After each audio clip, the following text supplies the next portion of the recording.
네, 오늘 누가복음 강해 지난 시간에 계속 이어서 누가복음 16장입니다. 누가복음 16장 13절에서 오늘은 16절까지 공부하시겠습니다. 누가복음 16장 13절에서 16절까지 말씀입니다. 누가복음 16장 13절에서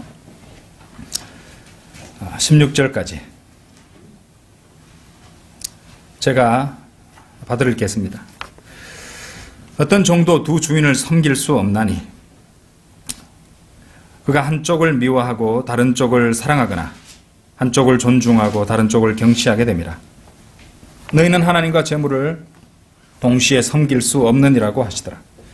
탐욕스러운 바리새인들도 이런 말씀을 듣고 모두 주를 비웃으니 주께서 그들에게 말씀하시기를 너희는 사람들 앞에서 스스로 의롭다고 하는 자들이지만 하나님께서는 너희의 마음을 아시느니라. 이는 사람들 가운데서 크게 높임을 받는 것이 하나님 보시기에는 가증스러움이니라고 하시더라.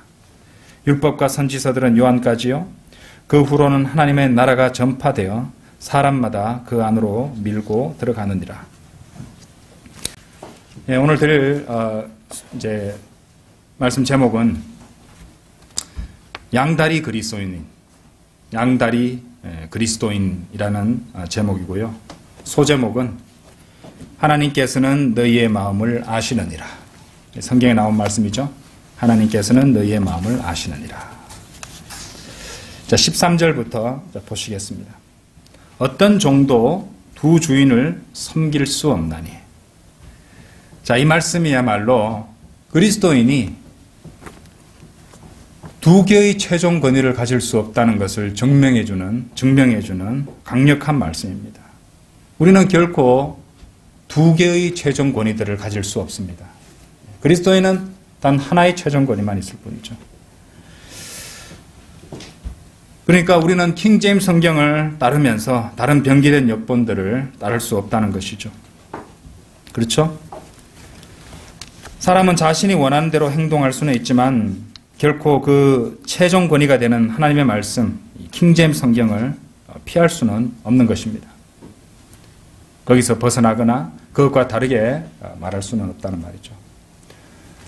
영어를 모국어로 쓰는 사람들한테는 영어 킹제임스 성경이 최종 권위가 되겠죠. 우리 한글을 모국어로 쓰는 사람한테는 우리말로 번역된 가장 정확한 성경인 한글 킹제임스 성경이 우리의 최종 권위가 된다고 말할 수 있을 것입니다. 물론 영어도 할 수 있고, 예, 요즘은 이제 영어가 세계어가 되었기 때문에 어느 정도 영어를 볼 수 있는 사람도 그 두 가지를 다 보면서 더욱더 분명한 뜻을 확인할 수도 있을 것입니다. 근데 이 사람들을 한번 보십시오. 인간들의 특징은요, 자신이 뭔가를 잘못하거나 또 이렇게 그릇된 일을 저질렀을 때, 그래서 궁지에 머물렀을 때, 자신을 이게 정당화시키고 변명하기 마련이죠. 그런데 하나님의 말씀에 비추어서 빠져나갈 구멍이 없다. 이렇게 되면은 어떤 반응을 보이냐면요. 자신의 마음에 드는 역본을 찾습니다. 변개된 성경 역본을 찾든지. 아니면은 자기 마음에 드는 게 없다면은요. 감히 하나님의 말씀을 바꿔버리기까지 할 것입니다. 자, 이곳 누가복음 16장 13절에서 주님께서 하시는 말씀은 앞서 보셨던 누가복음 16장 10절에서 12절에 걸쳐서 주셨던 이 가르침에 적용되는 것이에요. 13절 후반부에 보시면은 너희는 하나님과 재물을 동시에 섬길 수 없느니라. 분명한 말씀이죠. 너희는 하나님과 재물을 동시에 섬길 수 없느니라고 말씀하십니다. 그런데 어떤 그리스도인들은 자신이 그렇게 동시에 섬길 수 있다고 생각할 수도 모릅니다. 하지만 단정적으로 말씀드리는데 절대로 그럴 수는 없을 것입니다. 다시 말씀드리지만 그리스도인은 하나님과 돈을 동시에 사랑할 수 없는 것입니다. 디모데전서 6장 한번 열어보십시오. 디모데전서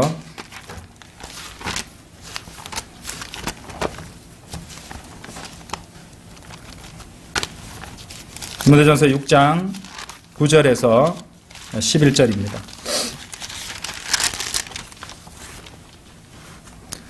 그러나 부유하게 되고자 하는 자들은 유혹과 얼무와 여러 가지 어리석고 해로운 정욕에 빠지리니 이는 사람들로 파멸과 멸망에 빠지게 하는 것이라. 돈을 사랑하는 것이 모든 악의 뿌리니 이것을 욕심내는 어떤 사람들이 믿음에서 떠나 방황하다가 많은 슬픔으로 자신들을 찔렀도다. 그러나 오 하나님의 사람인 너는 이것들을 뭐라고 말씀하세요? 피하라. 돈을 사랑하는 것을 피하라라고 말씀이죠. 그죠? 돈을 피하라고 말씀 아니죠. 돈도 필요하죠. 우리 사는데. 그죠? 근데 돈을 사랑하는 것을 피하라라고 말씀하시는 것입니다. 그리고 피하는 것에서 그냥 멈추면 안 돼요. 그리스도인이 자신을 방어하기 위해서는 단순히 죄가 되는 것, 나쁜 것, 악한 것을 안 하는 것에서 머물러서는 안 됩니다. 더 나아가서 선한 것을 선택하고 선한 것을 붙잡아야 돼요. 그래서 여기도 같은 원리가 적용되죠. 이것들을 피하라. 거기서 멈추는 게 아니죠. 그리고 의와 경건과 믿음과 사랑과 인내와 온유를 추구하라. 이렇게 말씀하시는 것입니다. 만일 여러분이 하나님을 사랑하신다면 여러분은 돈을 사랑하지 않으실 것입니다. 그리고 만일 여러분이 돈을 사랑하신다면 여러분은 하나님을 사랑하는 게 다시 아닙니다. 사람들은 되게 하나님을 사랑하는 척 하지만은 만일 돈과 하나님이 가는 길이 서로 갈라지게 된다면 그때는 그 사람의 실체가 드러나게 되는 순간이 될 것입니다. 그 어느 쪽으로든 자신이 따르는 쪽이 자신이 사랑하고 자신이 존중하고 자신이 섬기는 쪽이 될 거니까 말입니다. 쉽게 설명을 드려보겠습니다. 두 사람이 길을 가고 있다고 합시다. 그들 뒤에 개가 한 마리 뒤따르고 있습니다. 자, 우리는 그 두 사람이 같은 길을 걸어가고 있을 때는 그 개의 주인이 누구인지 알 수가 없습니다. 그 개인이 주인을 분명히 드러나는 순간은요, 그 두 사람을 서로 다른 길로 가게 만들어 보는 것입니다. 그러면 그 개가 따르는 쪽이 그 진짜 그 개의 주인이 된다는 것입니다. 아시겠죠? 그죠? 예. 그러니까 분명 두 하나님을 사랑하면서 동시에 돈을 사랑할 수는 없다는 것입니다. 예. 성경은 그 둘 중에 하나라고 분명히 말씀하시는 것이죠. 다시 누가복음 16장으로 돌아오셔서 14절 한번 보십시오. 탐욕스러운 바리새인들도 이런 말씀을 듣고 모두 주를 비웃으니. 자, 여기 아주 유명한 그런 문제가 드러나고 있습니다. 잘 알려진 문제, 바로 우리가 경계해야 될 문제, 탐욕입니다. 탐욕. 탐욕스러운 바리새인이라고 말씀하시죠. 그런데 여러분들 이 문맥을 보시면요, 1절 한번 보세요. 16장 1절에 보시면 또 주께서 제자들에게 말씀하시기를, 그러니까 지금 이 모든 말씀들은 예수님께서 제자들에게 하고 계시는 말씀이에요. 제자들에게 말씀하고 계시는데 그때 한 무리의 바리새인들이 그 주위에 모여 있으면서 이제 아마 이제 주님의 입에서 나오는 말 중에서 책 잡으려고, 고소하려고 그런 의도로 그랬겠지만 예수님께서 하시는 말씀들을 한 무리의 바리새인들이 듣고 있었던 것이에요. 그리고 그 말을 듣고 보니까 자기들이 찔렸던 것입니다. 그러니까 자기들이 찔리니까 이제 탐욕스러운 바리새인들도, 이 자들은 돈을 사랑하는 자들이었거든요. 그죠? 그러니까 이 탐욕스러운 바리새인들이 이런 말씀을 듣고 하나님을 사랑하면서 동시에 돈을 사랑할 수는 없다는 이 말씀을 듣고 스스로 찔린 것이에요. 그러니까 자기들이 그렇게 정죄받지 않으려면 어떻게 해야 됩니까? 예수님을 부정하고 예수님 말씀을 무시해야 되거든요. 그러니까 주를 비웃었던 것입니다. 자기들이 듣고 찔렸던 것이죠. 예. 여러분들 개들이 몰려있는 곳에 있는데, 개들이 여러 마리 몰려있는데 거기 돌을 한번 던져보십시오. 맞은 놈이 제일 많이 깽깽거리는 것이에요. 예. 같은 원리입니다. 자, 이런 일은요, 성경대로 성령님께서 넣어주신 바를 설교하는 설교자들이 종종 겪는 일이기도 합니다. 설교자는 다른 사심 없이 말씀대로 해야 될 설교를 하는 것인데, 꼭 이제 그 설교를 듣는 사람들 가운데서는 이런저런 불평을 늘어놓는 사람이 나오기 마련입니다. 아니, 목사님은 사람 무한하게 나를 콕 집어서 설교하고 계시네, 이런 말씀을 하시거든요. 그죠? 그런데 그건 아니죠. 그죠? 그 설교자는 순서에 따라서 예, 하나님께서 설교하라고 하시는 대로 그렇게 설교하고 있는 것이죠. 그러니까 설교자는 주님께서 설교하라는 대로 설교했는데 마침 그것을 듣는 사람이 사정권에 들어서 찔림을 받았던 것입니다. 다시 누가복음으로 돌아오셔서 16장 15절 보십시오. 주께서 그들에게 말씀하시기를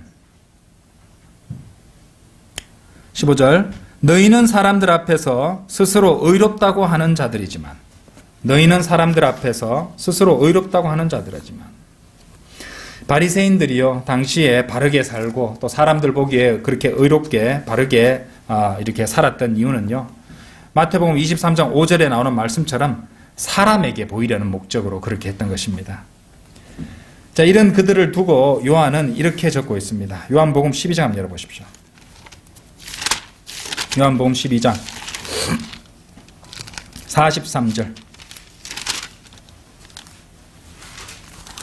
43절 이는 그들이 사람의 영광을 하나님의 영광보다 더 사랑하였음이더라.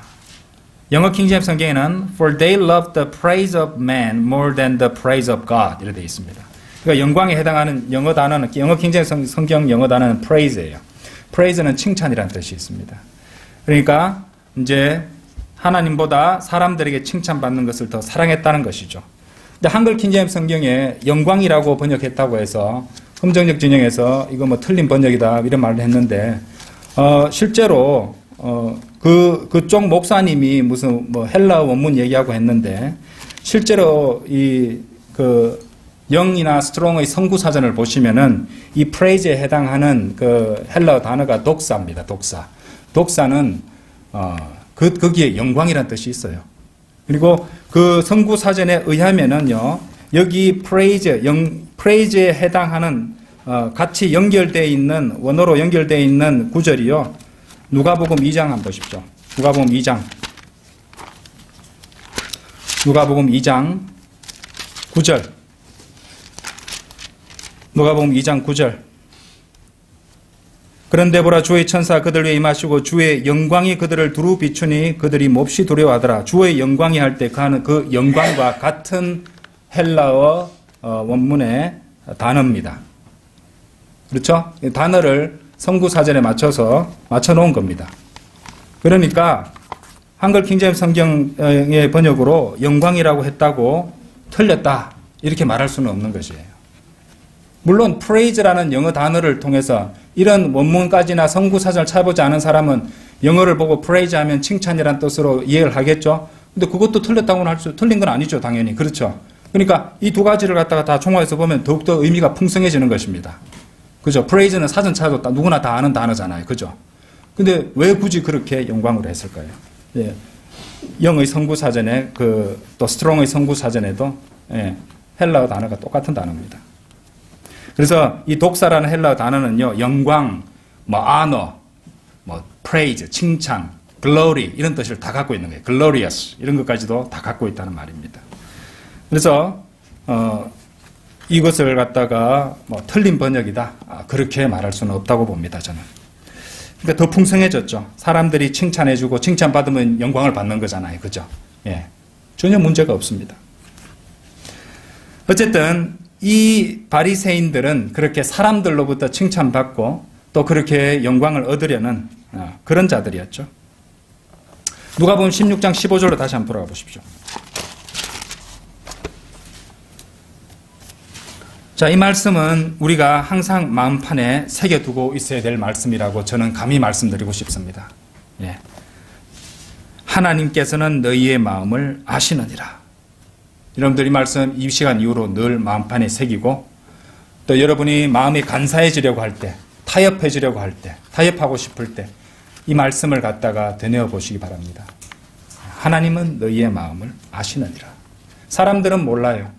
그죠? 주변에 있는 남편도 모르고 친구도 모르고 형제 자매도 모릅니다. 하지만 하나님께서는 너희의 마음을 아시느니라. 사무엘상 16장 7절도 한번 열어보십시오.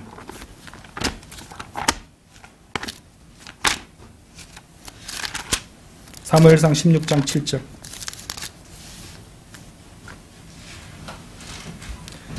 주께서 사무엘에게 말씀하시기를 그의 용모나 그의 신장을 보지 말라. 내가 그를 거절했습니다. 주가 보는 것은 사람이 보는 것과 같지 아니하니 사람은 외모를 보나 보세요. 주는 마음을 보느니라 하시더라. 주는 마음을 보느니라. 그렇죠? 솔로몬도 이렇게 말했습니다. 역대기야 6장 가보십시오. 솔로몬은 뭐라고 말했느냐. 역대기야 6장 30절에서 주께서는 주의 처소 하늘에서 들으시고 용서해 주시며 각인의 마음을 주께서 아시오니 각인에게 그의 모든 행위대로 갚으소서. 이는 뭐라고 말씀하십니까? 주만이 사람의 자손들의 마음을 아심이니이다. 주만이 사람의 자손들의 마음을 아신다고 성경은 말씀하십니다. 다른 사람을 속일 수 있을지는 몰라도 결코 사람은 하나님을 속일 수는 없는 것입니다. 그죠? 자, 누가복음 16장으로 다시 돌아오세요. 이 16장 15절은요, 참으로 위대한 말씀입니다. 위대한 말씀들을 많이 담고 있어요. 16장 15절에서, 그죠? 우리가 좀 전에 보셨던 하나님께서는 너희의 마음을 아시느니라. 그 다음 말씀 보세요. 이는 사람들 가운데서 크게 높임을 받는 것이 하나님 보시기에는 가정스러움이니라고 하시더라. 그러니까 이 말씀이야말로 온 세상이 정죄받는 강력하고 위대한 말씀이라고 할 수 있습니다.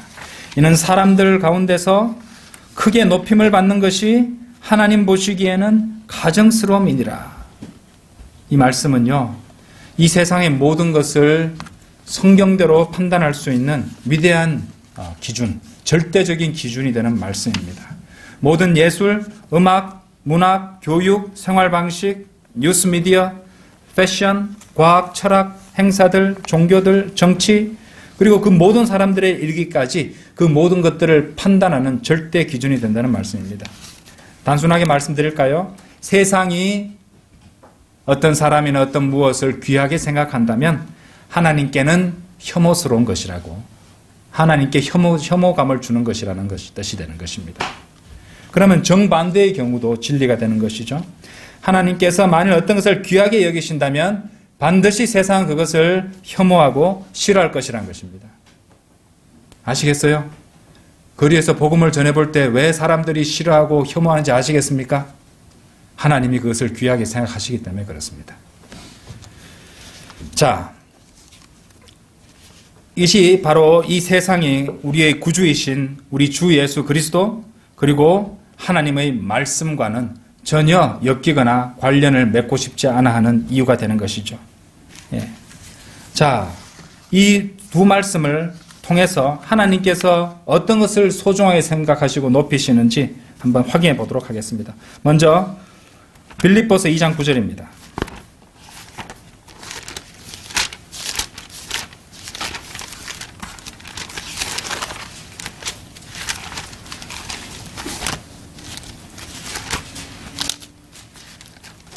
빌립보서 2장 9절에서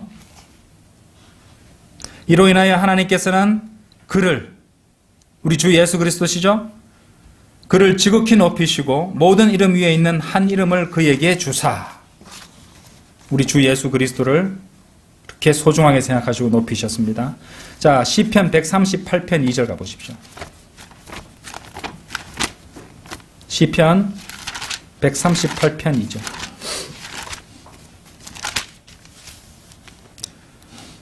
내가 주의 거룩한 전을 향하여 경배하고 주의 자애하심과 주의 진리를 인하여 주의 이름을 찬양하리니 이는 주께서 주의 말씀을 주의 모든 이름 위에 크게 하셨음이니이다. 주께서 주의 말씀을 주의 모든 이름 위에 크게 하셨다고 말씀하시는 것입니다. 아시겠죠?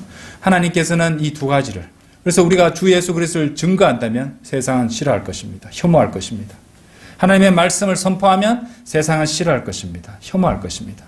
하지만 변개시키고 그저 삭제하고 다듬어서 주면은 아무 말도 안 할 것입니다. 그렇죠? 자, 여러분 잘 들어보십시오. 세상과 타협하지 말아야 됩니다. 이 세상은요, 첫 번째 여러분의 사랑을 원합니다. 자, 디모데전서 4장 한번 열어보십시오. 세상은 그리스도인에게 사랑을 요구할 것입니다. 디모데전서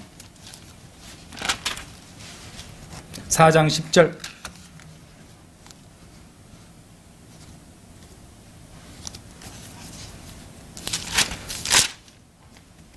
디모데 후서입니다. 죄송합니다. 디모데 후서 4장 10절입니다. 디모데후서 4장 10절 데마는 이 현 세상을 사랑하여 나를 버리고 데살로니가로 갔고, 그죠? 데마가 바울을 버리고 데살로니가로 간 이유는 세상을, 하나님보다 세상을 더 사랑했기 때문이었습니다. 그도 하나님을 잘 섬기는 사람이었어요. 그런데 어느 순간 세상을 사랑했던 것이죠. 왜? 세상이 그리스도인으로 하여금, 죄인들은 말할 것도 없고 그리스도인들도 마찬가지로 그들의 사랑을 요구할 것이기 때문입니다. 그래서 성경은 요한일서 2장 15절에서 세상도 세상에 있는 것들도 사랑하지 말라라고 명령하십니다. 누구든지 세상을 사랑하면 아버지를 사랑함이 그 안에 있지 아니하니. 요한일서 2장 15절이죠. 그뿐이 아닙니다. 세상은 여러분에게 사랑을 요구함과 동시에 여러분들로 하여금 일치하고 순응하기를 요구할 것입니다. 그래서 로마서 12장에서는 이런 경고가 나옵니다. 로마서 12장 2절의 명령을 보십시오. 너희는 이 세상과 일치하지 말고 너희 마음을 새롭게 함으로써 변화를 받아 하나님의 선하시고 기뻐하시고 온전하신 뜻이 무엇인지 입증하도록 하라. 왜 이 세상과 일치하지 말라는 명령을 주셨을까요? 일치하기 쉽기 때문에 그렇습니다. 구속받지 못한 몸을 입고 살아가기 때문에 말씀과 기도로서 늘 자신을 씻어내고 또 바로잡지 아니하면 어느 순간 세상과 일치하고 있는 자신을, 육신을 발견하게 될 것입니다. 세상을 사랑하고 세상에게 일치하게 될 것이라고, 세상과 세상에 순응하게 될 것이라는 말입니다. 그리고 어느 순간 세상과 친구가 되고 말 것입니다. 하지만 세상과 친구가 되면요, 어떤 일이 벌어지는지 아십니까? 여러분은 하나님과 원수가 되고 맙니다. 자, 세상과 친구도 되고 하나님과 친구도 될 수는 없습니다. 돈을 사랑하면서 하나님을 사랑할 수 없듯이 하나님과 친구가 되면 세상의 원수가 되고 세상과 친구가 되면 하나님과 원수가 되는 것입니다. 야고보서 4장 4절에서 너희 가늠하는 남자들과 가늠하는 여자들아, 세상과 친구 되는 것이 하나님과 원수 되는 것임을 알지 못하느냐? 그러므로 누구든지 세상의 친구가 되고자 하는 자는 하나님의 원수가 되느니라. 중간지대는 없습니다, 여러분. 하나님의 말씀이 그것을 분명히 증거하고 계십니다. 다시 누가복음 16장으로 돌아오셔서 15장 후반부 보셨던 말씀 다시 보십시오. 이는 사람들 가운데서 크게 높임을 받는 것이 하나님 보시기에는 가증스러움이니라. 여러분에게 질문 한 가지 드리겠습니다. 세상이 여러분을 높이고 소중하게 생각하고 또 아낍니까? 세상이 여러분들을 그렇게 대우합니까? 신문이나 잡지나 인터넷을 한번 열어보십시오. 세상이 누구를 높이고 누구에 대해서 자랑하는지 말입니다. 아마 지금 여러분 머릿속에 떠오르는 그런 인물들이 있을 것입니다. 그들이 누구든지 간에 그들이 선한 사람이든지 목사든지 악한 사람이라든지 타락한 자든지 간에 만일 미디어가 그 사람을 드높이고 또 더 이상 세상의 원수가 되지 않게 만들었다면 우리의 최종 권위인 성경적 기준에 따라서 그 사람은 하나님 앞에 더럽고 부패한 악당에 지나지 않는다는 것입니다. 세상 사람들 정말 이 말 싫어하겠죠. 세상에서 인기 없고 인정받으면 하나님께서 더럽게 생각하고 부패한 악당에 지나지 않는다고 여기신다는 것. 얼마나 싫어하겠습니까? 세상에서도 인정받고 칭찬받고 세상에서도 명성을 날리고 하나님 앞에서도 칭찬받으면 얼마나 좋은데. 이렇게 생각하지 않겠습니까? 누가복음 6장 26절 한번 열어보세요. 누가복음 그렇게 말한 사람들한테 조목조목 예수님께서는 말씀을 다 기록해 두셨습니다. 누가복음 6장 26절에서 모든 사람이 너희를 칭찬할 때 너희에게 화 있으리라. 이는 그들의 조상도 거짓 선지자들에게 그렇게 하였기 때문이라. 여러분들 세상에서 이름 내고 유명해지는 거 결코 동경하거나 바라는 분은 없을 겁니다. 지금 이 자리에 모인 분들은. 그런데 결코 그런 것을 갖다 동경하거나 바라지는 마십시오. 여러분들 밥 존 시니어 목사님이 이런 말씀을 하셨습니다. 잘 들어보세요. 한 사람이 얻고 있는 인지도는 그 사람이 통제당할 수 있는 정도에 비례한다. 영어를 제가 번역한 건데 이 말이 무슨 말이냐면 한 사람이 인지도도 높고 좋은 너무 이제 사람들 사이도 유명하고 명성이 자자하면 자자할수록 미디어에 많이 노출되고 사람들 입에 많이 오르내리면 오르내릴수록 그만큼 그 정도만큼 다른 것에 의해서 지배당할 여지가 커진다는 말입니다. 만일 뉴스 미디어가 여러분을 스타로 띄운다면 그럴 일은 없겠지만, 그러니까 미국의 예로 들어서 빌리 그레엄 목사 같은 사람을 실제로 유명인사로 만들었잖아요. 그러니까 그 사람이 어떻게 됐습니까? 타협해버렸죠. 그렇죠? 배교해버렸습니다. 타협을 일삼는 추악한 사람이라는 것을 증명하는 것이 되는 것입니다.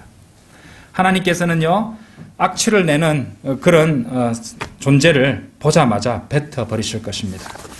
여러분들, 정중한 말, 그럴듯한 언변으로 사람들에게 호감을 얻고, 그죠? 예, 사람들을 많이 포섭해서 교회를 불리고, 예, 큰 교회 건물을 짓고, 예, 나름대로 사역을 잘한다고 자랑하는 사람들이 있죠?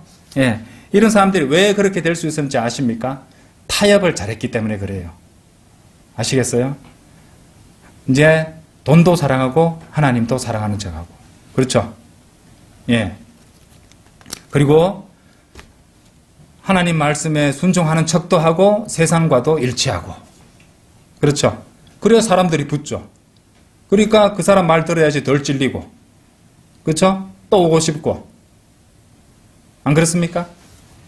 계시록 3장 16절 한번 보십시오. 계시록 3장 16절. 네가 그처럼 미지근하여 차지도 아니하고 덥지도 아니하기 때문에 내가 너를 내 입에서 토해내겠노라. 킹제임스 성경을 운운하면서 설교하는 어떤 목사를 봤습니다. 그 사람은 개역 성경을 보고도 참으로 훌륭한 번역이지만, 그죠? 르커만 목사님을 갖다가 괴상한 것을 주장하는, 과한 것을 주장하는 그런 사람이라고 비판하면서도 그분의 가르침도 배울 거는 많지만 얼마나 정중합니까? 그죠? 예. 미지근합니다. 예. 이것도 좋고 저것도 좋고 이것저것 막 던지고, 그렇죠? 예. 빠져나갈 구멍을 언제나 만들면서 얘기하더라고요. 네가 그처럼 미지근하여 차지도 아니하고 덥지도 아니하기 때문에 내가 너를 내 입에서 토해내겠노라. 이것이 하나님의 말씀입니다. 자, 다시 누가복음 16장으로 돌아오셔서 방금 제 15절을 마쳤습니다. 이제 16절입니다. 누가복음 16장 16절. 율법과 선지서들은 요한까지요. 그 후로는 하나님의 나라가 전파되어 사람마다 그 안으로 밀고 들어가느니라. 자, 이 말씀요. 율법과 선지서들은 요한까지요. 이 말씀 굉장히 중요한 말씀입니다. 왜냐? 이것은 우리 주 예수 그리스도께서 친히 성경에 이 세대주의 경계선을 그어주신 그 말씀이기 때문입니다. 율법과 선지서들은 당연히 구약을 의미하죠. 주님께서는 그러니까 구약은 어디까지라고요? 요한, 침례인 요한이거든요. 침례인 요한까지라고 주님께서 선을 그어주신 것이에요. 그러니까 구약은 침례인 요한의 죽음까지 해당한다고 말할 수가 있습니다. 이 누가복음 안에서만 얘기하면요, 침례인 요한이 이 9장 이전 어느 시점에 목베어 죽임을 당합니다. 9장 7절에서 9절에 보시면 나오죠. 그러니까 그 앞에까지가 이제 구약에 해당한다고 볼 수 있는 것이죠. 그리고 16장 다시 누가복음 16장 16절 뒷 중간 부분 보세요. 그 후로는 하나님의 나라가 전파되어. 자, 하나님의 나라가 전파되어라고 말씀하시는데, 하나님의 나라는 Kingdom of God이잖아요. 그죠? Kingdom of God. 근데 실제로 침례인 요한과 예수 그리스도께서 사역을 시작하셨을 때 이 두 분 다 천국, 그러니까 Kingdom of Heaven을 전파하셨습니다. 이제 뭐 이렇게 한번 열어보겠습니다. 마태복음 3장 2절.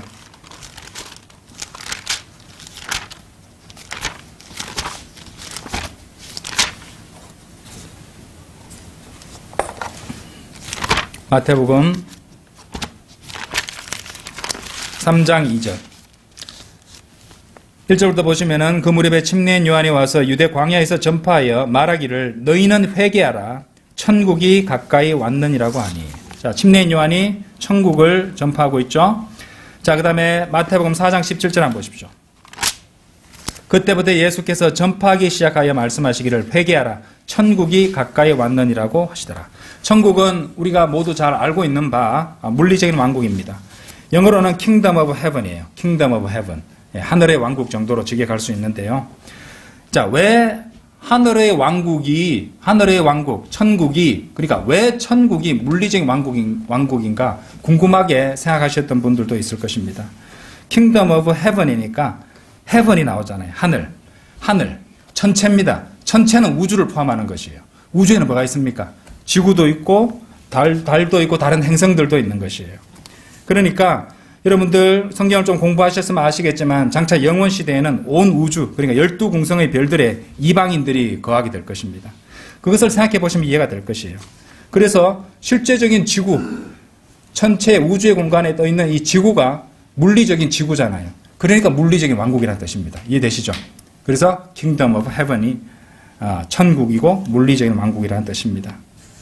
어쨌든 물리적인 왕국이 처음에 아까 여기 다시 누가복음 보시면은 율법과 선지자들은 요한까지요. 그 후로는 하나님의 나라가 전파돼요.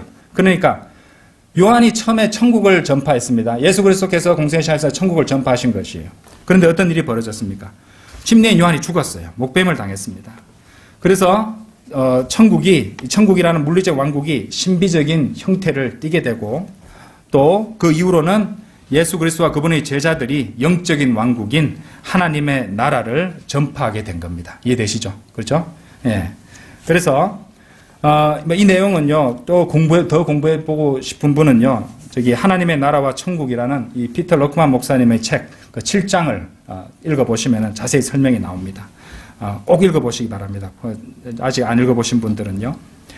그래서 구약은 그러니까 누가복음 8장 끝부분에서 이제 그렇게 끝이 나는 겁니다. 예. 침례인 요한이 죽음으로써 이제 천국은 신비적인 형태로 감춰져 버리고 하나님의 나라가 이제 전파되기 시작했던 것입니다. 자, 그러면은 우리가 그렇구나. 율법과 선지자들은 요한까지라 했으니까 침례인 요한이 죽음으로써 구약이 끝나는 걸로 정리하면 되겠구나. 그런데 그러면요. 조금 문제가 하나 발생합니다. 자, 히브리서 9장 한번 열어보세요.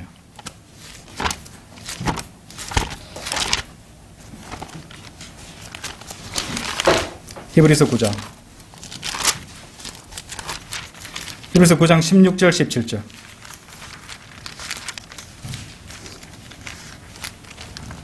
유언이 있는 곳에는 유언한 자의 죽음도 필연코 따라와야 하리니 유언은 사람이 죽은 후에야 효력이 있으며 유언한 자가 살아있는 동안에는 전혀 효력이 없느니라 이렇게 말씀하십니다.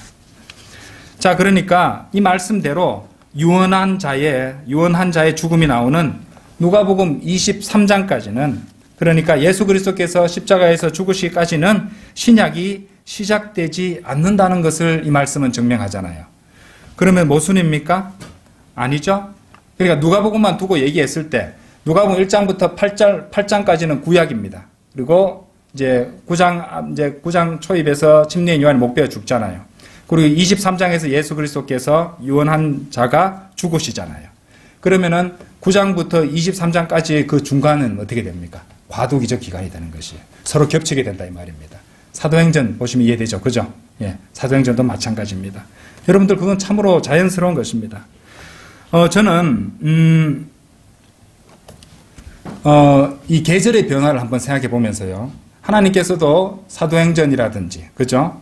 또 이렇게 히브리서라든지, 그렇죠? 이런 데서 두 개의 서로 다른 경륜이나 이런 것들이 겹쳐지는 그런 곳에서는 과도기적 기간이 반드시 존재하는 거예요. 계절이 바뀌는 거 한번 생각해 보시면 겨울에서 봄으로 올 때, 겨울에서 이 봄으로 올 때도 추웠다가 더웠다, 그죠? 서로 겨울적인 성격도 있고 봄의 성격도 있고 그러면서 계절이 바뀌잖아요. 예. 또 크게 보시면은 겨울에서 여름으로 넘어가는데 봄이라는 과도기적 계절이 짧은 계절이 존재하는 것 아닙니까? 여름에서 겨울로 곧바로 가면 우리 몸에 탈이 나겠죠. 예, 병이 생길 겁니다. 그래서 하나님께서는 가을이라는 계절을 짧게 주신 것이에요. 그래서 봄과 가을은 참 아름답고 좋고 이렇지만은 짧습니다. 과도기적 기간이니까요. 그죠? 예, 그런 식으로 이해를 할 수 있을 것 같습니다. 당시에는 성경은 어떻습니까? 예수님이 공생에 하시는 사역에 하시는 그 당시에는 오직 구약 성경밖에 없었습니다. 그렇죠? 그리고 그것에 의해서 모든 것이 돌아가고 있었던 것입니다. 그런데 이제 때때로 완전한 신약으로의 전환을 앞두고 그것을 위한 준비 과정으로서 여기저기서 신약적인 요소도 함께 뛰어나오게 되는 것입니다. 그러므로 이제 이 사복음서나 이런 것들을 공부하실 때 요한의 죽음과 함께 끝나게 되는 구약의 끝, 그리고 그리스도의 죽음, 장사, 부활과 함께 시작되는 신약 사이에, 그 사이에 과도기적 기간에 나타나는 그런 부분에서 교리를 취하려는 행동, 교리적인 요소를 얻으려는 그런 시도들은 상당히 위험할 수밖에 없습니다. 그죠? 올바로 나누기 힘들어질 것이라 이 말이죠. 그래서 여러 가지 이단 교리를 만들어낼 수 있으니까 그 부분을 주의해서 공부하셔야 된다는 말입니다. 예, 오늘은 여기까지 공부하도록 하겠습니다. 다 같이 기도드리겠습니다.